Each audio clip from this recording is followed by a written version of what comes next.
আসসালামু আলাইকুম ভিউয়ার্স, আশা করি আপনারা সবাই ভালো আছেন। আজকের এই ভিডিওতে আমি দেখাবো কিভাবে আপনার ল্যাপটপ অথবা কম্পিউটারের কিবোর্ডের নরমাল এবং ফল্টি কি আইডেন্টিফাই করবেন। এক্ষেত্রে কোনো ধরনের সফটওয়্যার ইনস্টল করার প্রয়োজন নেই।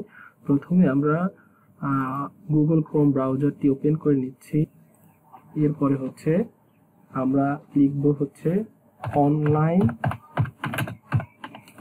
কিবোর্ড টেস্টার, লিখে সার্চ করব।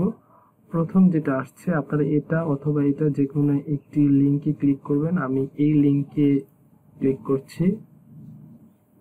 এখন ভিউয়ার্স খেয়াল করুন, এখানে একটি কিবোর্ডের লেআউট চলে আসছে।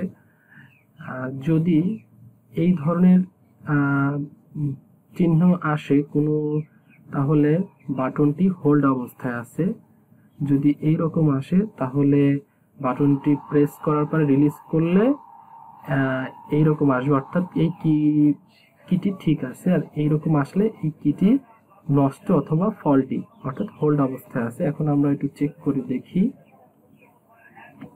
1 দেখুন ভিউয়ার্স, আমরা কি প্রেস করে ছেড়ে দিলাম, এইরকম কালার আসছে, তার মানে এই কিটি ভালো আছে, অর্থাৎ সার্ভিসেবিলিটি ঠিক আছে।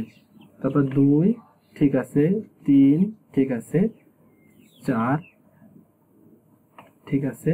এখন যদি এই রকম আসে, দেখুন ভিউয়ার্স, কোনো কি এই স্পেস বারটা এই কালার চলে আসছে, তার মানে এই স্পেস বারটা হোল্ড অবস্থায় আছে। এই কি ফল্টি কি, আপনার কিবোর্ডের এই কিটি সমস্যাযুক্ত।